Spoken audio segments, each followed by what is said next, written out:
Eh, ya, Ibu Ayu ada meeting, jadi berhalangan sebentar. Nanti dia akan lanjutkan kembali. Tapi Ibu Ayu masih ada di sini, itu kita bisa melihat dia ada di sini. Tapi dia nggak bisa bicara karena dia ada di dalam rapat ya. Jadi sementara saya akan menggantikan dan juga saya akan rekam di sini. Dan karena waktu sudah terambil setengah jam, jadi kita nggak perlu ambil musik dan yang lain. Kita akan lanjut saja.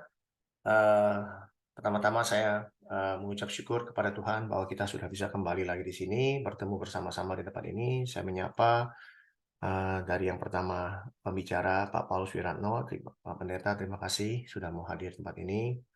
Juga ya Mbak Hong, Ibu Lydia, Ibu Sri Kartini, ya ada Pak Freddy, Ibu Ayu dan Ibu Sonya. Apa kabar? Terima kasih sudah meluangkan waktu ya, yang sangat berharga. Ya. Dan waktu yang kita berikan ini, eh, jangan kita pernah berpikir, saya buang-buang waktu. Tidak. Kalau kita bicara mengenai waktu, Tuhan menghargai waktu kita. Ya. Segala sesuatu tidak akan sia-sia. Ya. Apapun yang kita berikan untuk Tuhan tidak pernah kembali sia-sia. Karena eh, waktu itu kita pakai untuk kesempatan kita belajar firman Tuhan. Oke, untuk supaya tidak lebih buang waktu, eh, kita akan masuk dalam doa. Setelah itu kita akan mulai. Oke, mari kita masuk dalam doa. Bapa di dalam surga, terima kasih karena Tuhan sudah begitu baik buat kami. Kau sudah mengumpulkan kami di tempat ini untuk belajar bersama-sama mengenai firman Tuhan. Biarlah Tuhan, kau pakai hamba-Mu Tuhan, Bapak Paulus Wiratno yang akan membawakan firman-Mu. Biar kembali lagi Tuhan, roh Bapak sendiri yang berkata-kata, bukan Pak Paulus. Tapi biarlah Pak Paulus menjadi alat yang benar, yang dipakai Tuhan untuk bisa memberikan hati Tuhan kepada kami semua. Buka telinga kami Tuhan baik-baik, agar kami bisa mendengar dan kami bisa meresapi dan mengolah setiap firman yang Tuhan berikan, sehingga firman itu menjadi rema dalam hidup kami. Kami berdoa bagi teman-teman kami yang belum hadir, Kau pimpin, supaya mereka boleh tiba atau bergabung bersama-sama dengan kami. Bagi mereka yang memiliki masalah problema, biarlah Tuhan sendiri yang menyempurnakan segala kebutuhan mereka. Terima kasih Tuhan, kami siap mendengar firman Tuhan, dan kami mau kuduskan hidup kami, agar kami bisa mengikuti pelajaran ini dengan baik. Kami serahkan waktu ini ke dalam tangan Tuhan. Di dalam nama Tuhan Yesus kami berdoa mengucap syukur. Amin. Silakan Pak Wiratno. Suaranya masih di mute, Pak. Salam untuk semua Bapak Ibu, Salam, Pak. saudara yang lama tidak berjumpa ini, dan saya ingin menyampaikan sesuatu yang mungkin walaupun sudah khotbah berkali-kali, baru kali ini betul-betul saya merasakan rema yang lengkap sekali mengenai hidup di dalam kasih. Ya, sudah lama kita mendengarkan nyanyian-nyanyian mengenai kasih Tuhan, kemudian kita barangkali mendengarkan ulasan firman, baca firman yang berkaitan dengan kasih. Saya baru betul-betul seperti kayak paham dengan utuh begitu waktu mempraktekkan dan juga mendengarkan kembali uraian dari Pak Miles Monroe, Dr. Miles Monroe, kemudian Ibu Joyce Meyer dan Pak Rick Warren. Tiga orang ini mengajarkan sesuatu yang menolong saya paham mengapa Tuhan Yesus merangkum 10 hukum Allah itu jadi satu. Ya kan, kalau saudara masih ingat 10 hukum Allah itu dijadikan satu yang adalah kasih. Kasihilah Tuhan Allahmu dengan segenap akal budimu, dengan segenap jiwamu, dengan segenap tenagamu. Kemudian kasihilah sesamamu manusia seperti dirimu sendiri. Kemudian nanti saudara akan bertemu dengan ayat yang mengatakan kalau kamu menjadi seorang murid, tanda bahwa engkau seorang murid Yesus itu adalah pergi dan menghasilkan buah, dan buahnya itu adalah kasih. Jadi mengasihi menjadi sebuah prioritas utama di dalam hukumnya Tuhan Yesus. Maka Pak Rick Warren pernah membahas sebuah khotbah, dalam khotbah mengatakan bahwa kita semua ini dikirim ke dalam dunia untuk sekolah mengasihi. Nah, Maka jangan kaget kalau kita dikirim dalam sebuah keluarga. Kita semua lahir dalam keluarga. Tidak ada yang lahir keluar dari pohon atau keluar dari batu. Kita dilahirkan dalam sebuah keluarga. Kenapa?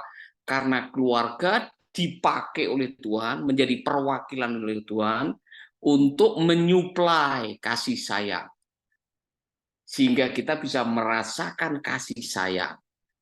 Karena kasih adalah sebuah identitas kita sebagai anak-anak Tuhan. Maka saudara-saudara, Pak Rick Warren menjabarkan seperti ini. Mengapa kita harus sekolah mengasihi? Karena begini, Allah kita ini kasih.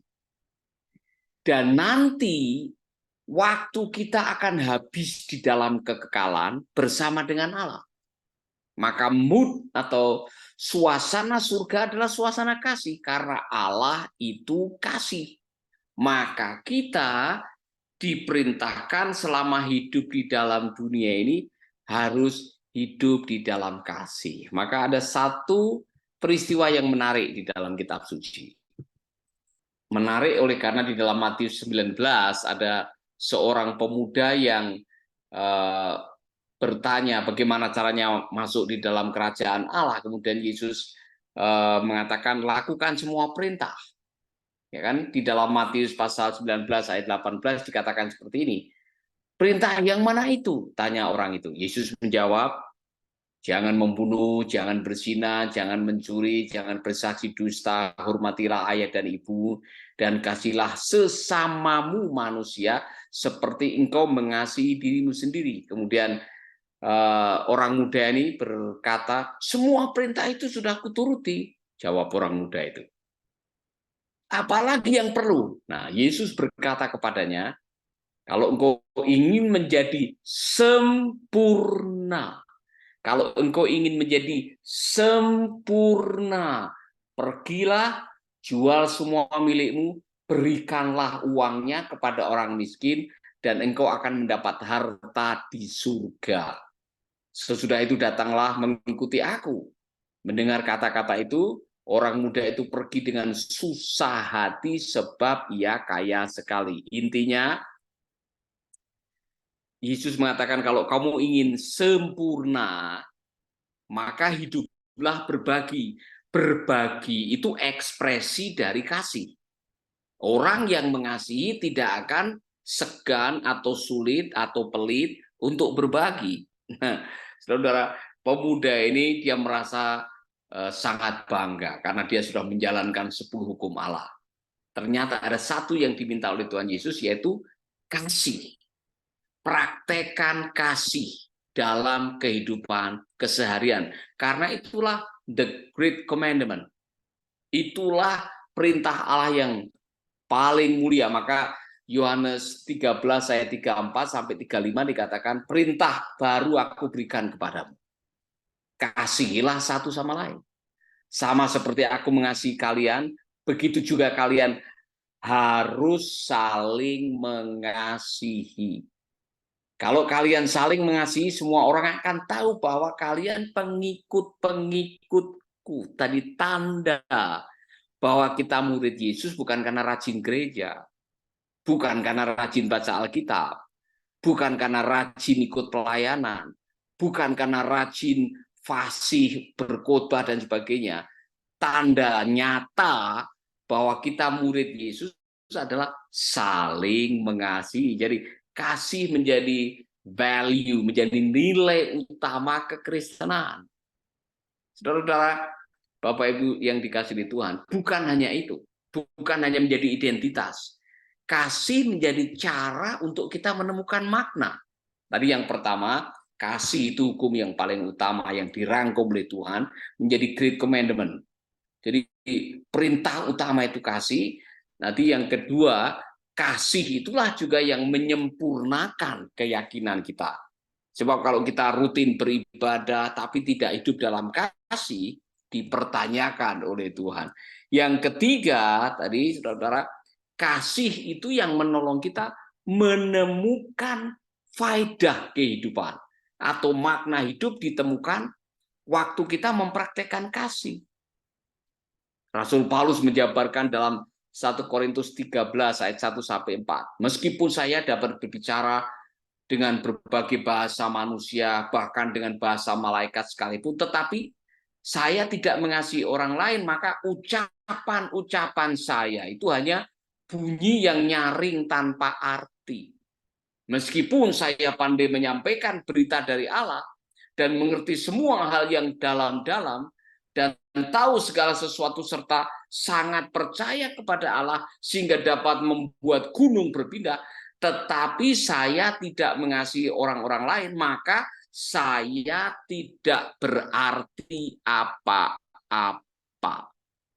Jadi ini lebih dalam lagi, Bapak Ibu.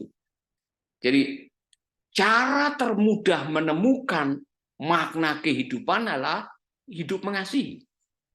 Nah, mungkin saya mau sharing ini karena kebetulan baru pulang keliling Pulau Rote, Pulau Sumba, Pulau Timor, mengunjungi panti asuhan yang kami ada di tempat-tempat itu, kemudian mengunjungi ada sekolah-sekolah PAUD yang di daerah-daerah miskin dalam pedalaman yang harus jalan kaki dan sebagainya. Pada waktu saya mendengar salah satu anak yang mengatakan, saya datang ke panti waktu umur 4 tahun, dia bilang. Waktu saya umur 4 tahun, bapak saya meninggal. Waktu saya masuk SD, ibu saya meninggal. Saya tidak tahu hidup bagaimana.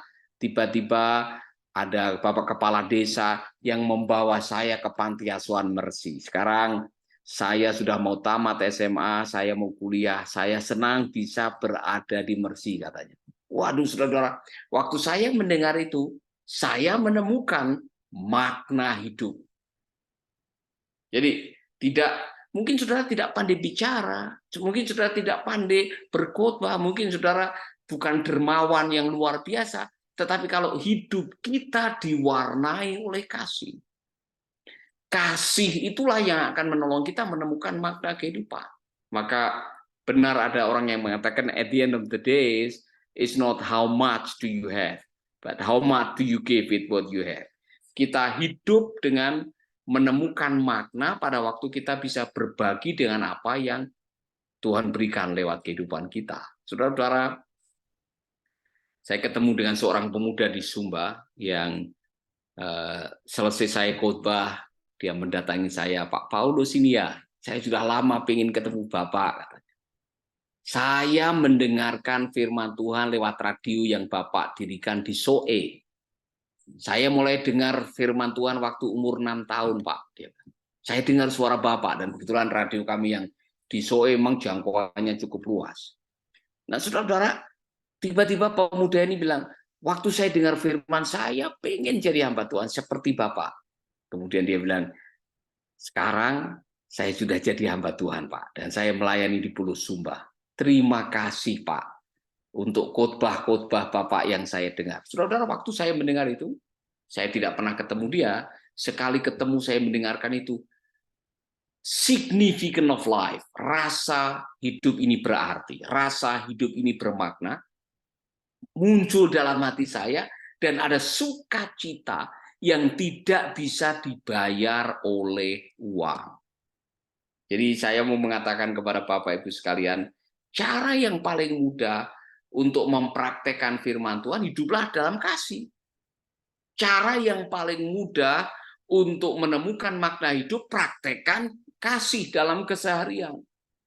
Maka jangan kaget kalau Rasul Paulus menuliskan ini menjadi ayat hafalan saya nih sekarang, yaitu 1 Korintus 16 ayat 14. 1 Korintus 16 ayat 14 mengatakan seperti ini. Semua yang kalian lakukan, lakukanlah dengan kasih. Wow. Everything you do it with love. Apapun yang saudara lakukan, lakukanlah dalam kasih. Maka disitulah kita sedang menjalankan, menerapkan, mengaplikasikan yang namanya Great Commandment.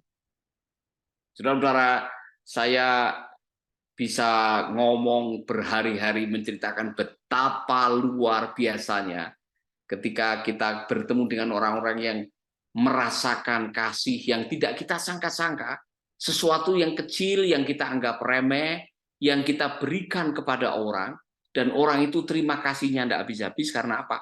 Kasih yang kita berikan itu mengubah hidup mereka. Kasih yang kita berikan itu bisa membuat orang menemukan hidup yang berarti. Itulah sebabnya Rasul Paulus memberikan saran kepada kita, apapun yang saudara lakukan, lakukanlah karena kasih. Supaya apa? Supaya saudara bahagia. Kalau saudara melakukan karena pamrih, karena ingin ketenaran, karena mungkin ingin jabatan, karena ingin harga diri, kemudian saudara tidak mendapatkan, saudara bisa berhenti. Tetapi kalau kita melakukan apapun juga atas nama kasih, atas nama kebaikan, atas nama Tuhan, dan mempraktekkan perintah Tuhan tadi, saudara-saudara, saat saudara berbuat kasih kemudian dimaki-maki orang, atau saudara difitnah oleh orang, saudara dianggap sebagai, oh itu pencitraan Pak, saudara tidak akan berhenti, saudara tidak akan jemu-jemu berbuat baik. Karena apa? Saudara tahu, kita melakukannya dengan tulus, dengan kasih sayang. Jadi ada sebuah pertanyaan yang Ibu Joyce Meyer katakan, kapan waktu yang terbaik untuk mempraktekkan belas kasihan? Sekarang. Kapan waktu yang terbaik untuk hidup dalam kasih? Sekarang. Kapan waktu yang terbaik untuk menjalankan kehidupan yang dijiwai oleh agape kasih sayang? Sekarang.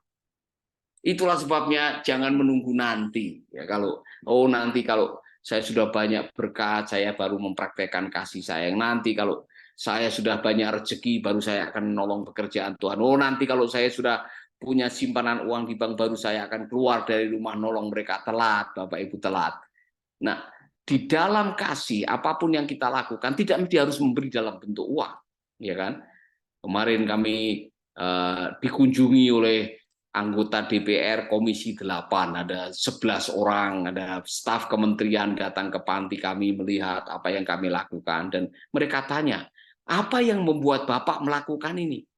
Wakil ketua komisinya, Ibu Diah Pitalo, katanya, apa yang membuat Bapak melakukan ini? Saya bilang, belas kasihan. Kasih. Mengapa? Karena saya pernah jadi korban kurang kasih sayang. Umur 6 tahun ditinggal bapak saya minggat, ibu saya nikah lagi, keleleran orang Jawa bilang. Jadi saya merasakan betapa susahnya sebagai seorang anak tanpa pembapaan. Berdasarkan pengalaman itu saya ingin menolong anak-anak yang kurang kasih sayang, kurang pembapaan, akhirnya merasakan kasih sayang dari Tuhan. Nah, saudara-saudara, ternyata Tuhan punya cara untuk memberkati kita, untuk menolong kita. Karena apa? Ketika kita melakukan apapun dengan kasih Tuhan, ketika setiap hari kita mempraktekkan apa yang namanya kebaikan, ada efek samping.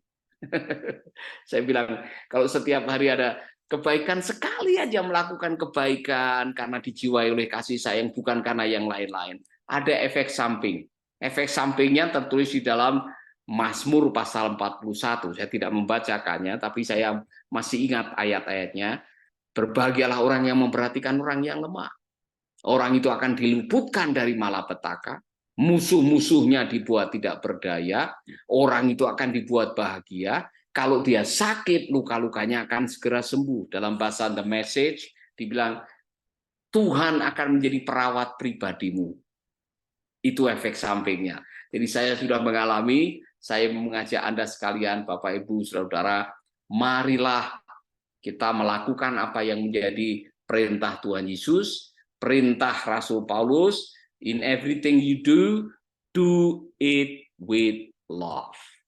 Maka makna hidup akan saudara ketemukan, kebahagiaan akan saudara temukan, arah kehidupan saudara akan saudara temukan. Karena itu amanat agung dari Tuhan.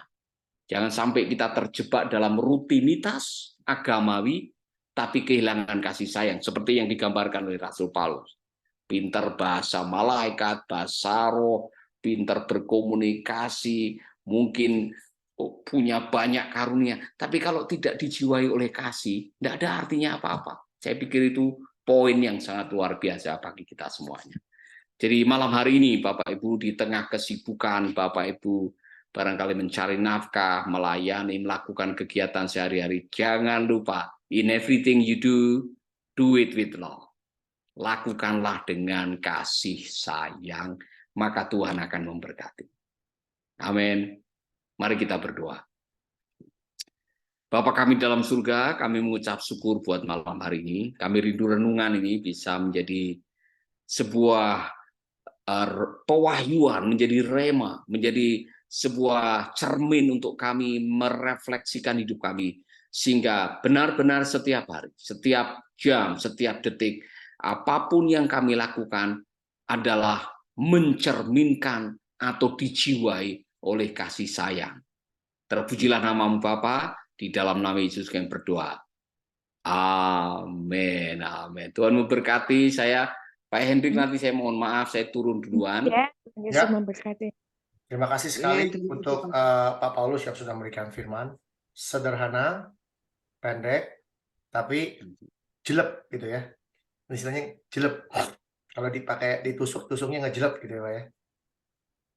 Jadi kita ini orang-orang yang sudah dipilih Tuhan, sudah mengerti mengenai firman Tuhan. Kalau tanpa kasih, bisa pindahin gunung juga percuma. Kalau tidak ada kasih.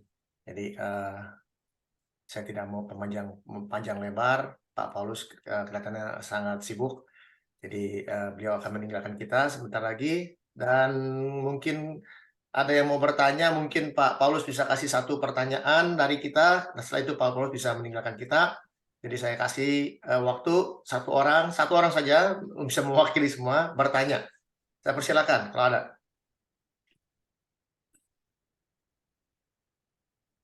Silakan. Ya.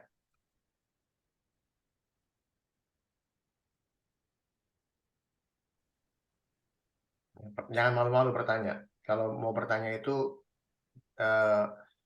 kesempatan. Kalau Pak Pendeta, saya tidak bertanya, saya cuma mau mengucapkan banyak terima kasih untuk firman yang disampaikan. Ya, terima kasih Pak Pendeta. Maaf saya masih di jalan. Ya, Tuhan ya. Yesus memberkati Pak Pendeta. Terima kasih Pak Hendrik. Yuk, sama-sama. Saya stop recordingnya karena nggak ada yang bertanya.